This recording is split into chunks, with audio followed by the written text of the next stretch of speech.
of how to classify manifestation is a scientific question, meaning that, for example, there was a woman over at Brown University. She came out with a study that suggested that there was a phenomenon called rapid onset gender dysphoria, in which a member of a particular group would suffer from gender dysphoria, and this person's immediate peer group would suddenly have an onset of gender dysphoria. This paper was so controversial that Brown tried to pull it, and then was forced to reassign it later. You see this sort of treatment. That's a different question. What you're asking now is, are there some topics that should not be studied scientifically? Right. And is there some taboo? And Sam Harris speaks a lot about this. Yes.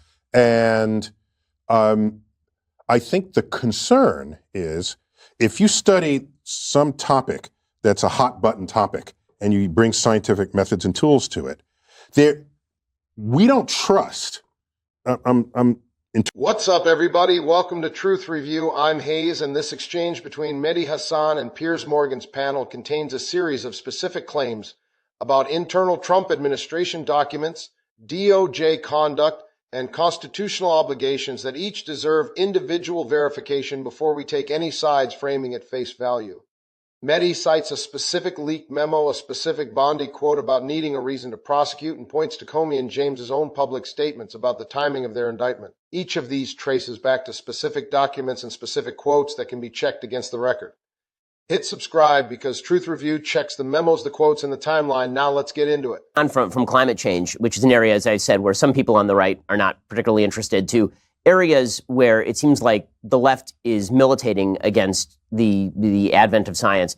One of those areas is the area of transgenderism, where the argument made... Curiously, there's I have no transgender letters. It's true. It was just missing. nothing in the book. Yeah, I know. So we've strayed now far from the topic of your book, but since I have you here and you're a science person who knows science, I'm going to ask you to science for me a little bit. Sure. But when it comes to transgenderism, the argument that is typically made by gender theorists is that gender is entirely separate from sex.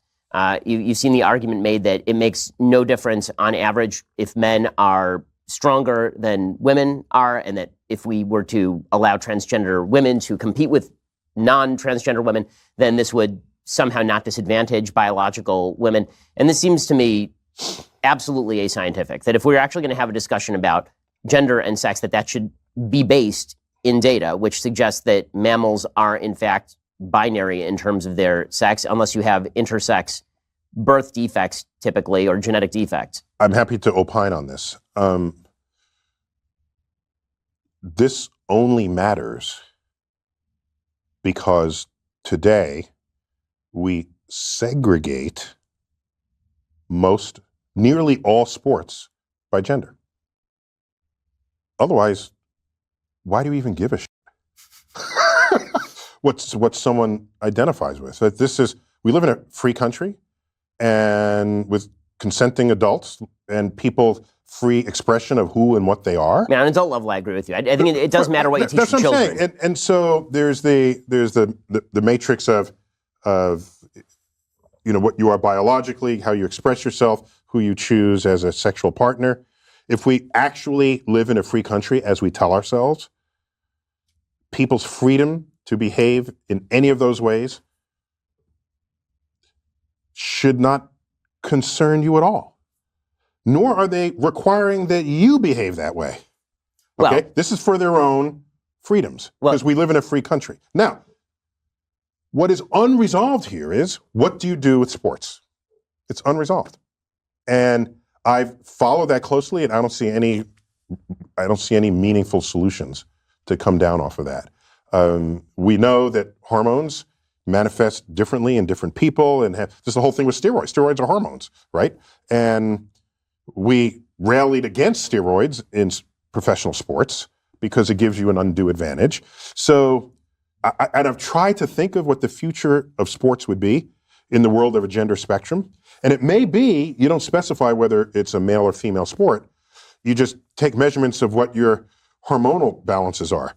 And so you compete based on your hormones. I mean, this is thought I had. I don't know. I don't know where it's going to land. The WNBA won't be in business for very long if that's the case. It would just be you'd have to find some way to compete people against each other if you still care that sports is an interesting activity. I guess the area where it does come up in a non-sports area. Yeah, tell me, 'cause I don't know. So it would be, you talk in your book about the education of children and teaching children about science. And right now, children are being taught about the quote-unquote gender spectrum, which is not scientifically based. That is a theory-based idea. No, wait, hold on.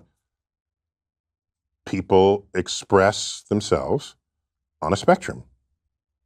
So you learn that. That's a social point, not a scientific point. Meaning we express ourselves hold on. Based in different languages. Is that something you teach in science class, or is that something that you teach when you're teaching language? So whether the fact that people want to express themselves on a spectrum, on a gender spectrum, whether that fact is something you want to put in a sociology class or in a science class, maybe that remains to be determined. But it is a real fact about real society. Well, of course, nobody's denying that people identify how they want to identify. So the question is, what is the relationship of that to biology? Meaning that the argument is made that trans women are women, for example. And what that seems to mean is that trans women are identical to women. Now, if people want to say trans women are not biological women, obviously that is the case. But people don't seem to want to say that, although that is obviously scientifically true. Trans women are not biological women. Biological women are biological women. But where are you going with this? What are you trying to accomplish by asking yourself, is it science or is it not science? It's people in society. But this is a perfect example of an area where suddenly it doesn't matter to say things that are just true. Like, why is it bad or wrong to point out? I have another way to approach this. I care what is objectively true in the world as a scientist. But let me not say even as a scientist. I just simply care what is objectively true. And science happens to be a pretty potent path to invoke, to find out what is true. And so if people express themselves on a gender spectrum, and that is an actual thing in an actual society, if we have not fully explained that scientifically, that's an interesting frontier to study. If you want to say it's only sociological, then it's the purview of the social sciences. I don't care who studies it. It's an interesting fact about society that's worth learning about. To fight someone and say, it's not biological, it's just your this, it's real and it's there. Well, because it's real because it manifests. But it is real because it manifests. But the question of how to classify manifestation is a scientific question. Meaning that, for example, there was a woman over at Brown University. Mm-hmm. She came out with a study that suggested that there was a phenomenon called rapid onset gender dysphoria, in which a member of a particular group would suffer from gender dysphoria, and this person's immediate peer group would suddenly have an onset of gender dysphoria. This paper was so controversial that Brown tried to pull it, and then was forced to reassign it later. You see this sort of treatment. That's a different question. What you're asking now is, are there some topics that should not be studied scientifically? Right. And is there some taboo? And Sam Harris speaks a lot about this. Yes. And I think the concern is, if you study some topic that's a hot button topic and you bring scientific methods and tools to it, we don't trust, I'm interpreting here, I think we as a society don't trust that people in charge in a free country won't try to legislate something that will constrict people's freedoms in the face of that information. I think that's the fear. Well, isn't that... It's a fear. I mean, and isn't that... We don't trust our own ability to govern ourselves in the face of what could be some information relative to other kinds of information. Isn't that a bit of a problem? Yes. Yeah. Yeah, it's not. It means it's not a free society. It's not a society of free inquiry, which I think you need ultimately, but... yeah. My general take on all of this stuff, from climate change to gender dysphoria to all of these issues, is bring out the science and then let's hash it out. I think that the problem I'm seeing on a lot of sides is, what is your motivation? Why? Why does that matter? It matters because if you have political power, you could end up creating legislation that subtracts freedoms from people who previously were enjoying the same freedoms as you. The history of that exercise then make a better argument. Doesn't end well. Well, but the history of which exercise? Bring out all the science and let's hash it out. I'm saying if you bring out all the science and the politicians hash it out, the history of that exercise is a recipe for disaster if it involves discoveries that put people's freedom as defined in our Constitution at risk. But now you're arguing for limitations on areas of particular study. No, I'm arguing on we need a way to shield, we need a way to protect people's freedoms in the face of whatever gets discovered scientifically.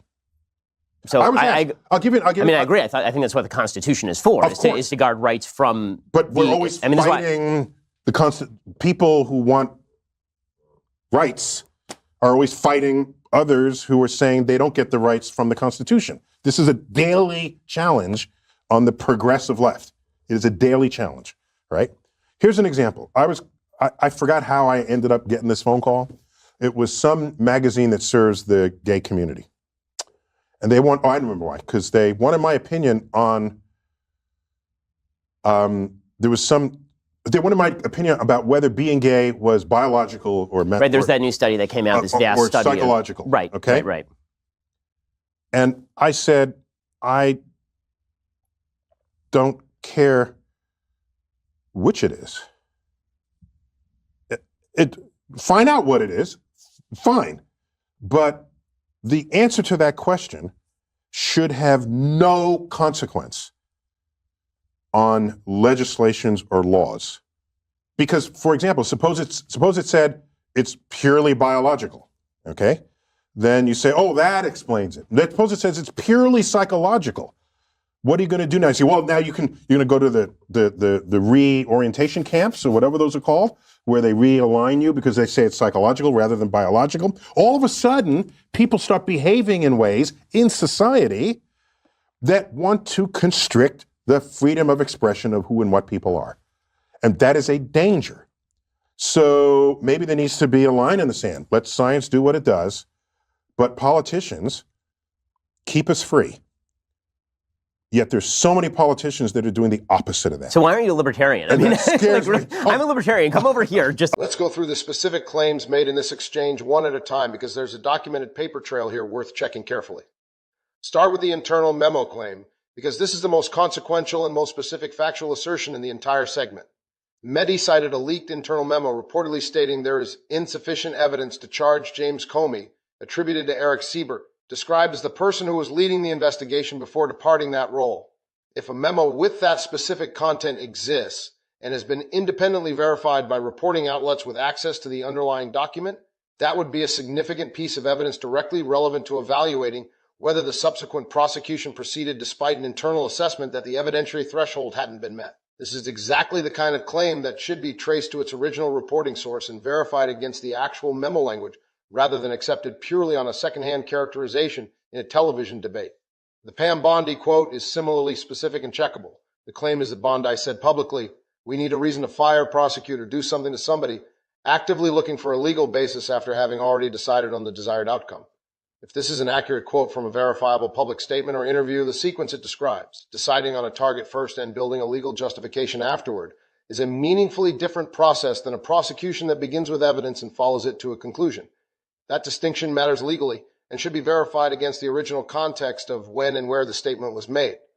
The James and Comey defense claims deserve to be checked on their own separate track, because these involve public statements the two of them have made directly. Letitia James has stated the mortgage fraud charges against her stem from a decades-old paperwork classification dispute regarding a property description rather than concealed financial fraud, and that the charges emerged specifically after her office's civil fraud case against Donald Trump. James Comey has publicly stated his indictment came right at the 5-year statute of limitations deadline, following his public criticism of the administration. Both of these are claims made directly by the defendants themselves in public statements, and while defendants obviously have an interest in framing their own cases favorably, the specific timing details, statute of limitations deadlines, and the sequence of civil versus criminal proceedings are matters of public court record that can be independently verified against actual case filings and court dockets, regardless of how either side characterizes the underlying motivation. The broader question about internal Justice Department pushback deserves its own note. Mehdi mentioned that 4 career prosecutors reportedly resigned in protest over how these cases were being pursued. Resignations of career DOJ officials, when they occur, are generally documented through public departure announcements, subsequent reporting, and in some cases resignation letters that become part of the public record. If 4 such resignations occurred specifically tied to these 2 cases, that would be independently verifiable through those officials' own public statements or through contemporaneous reporting at the time each resignation happened, rather than needing to rely solely on the characterization given in this specific debate. Subscribe to Truth Review. We trace every leaked memo, every quote, and every resignation back to its original source, and we tell you exactly what's been independently verified and what still needs more documentation.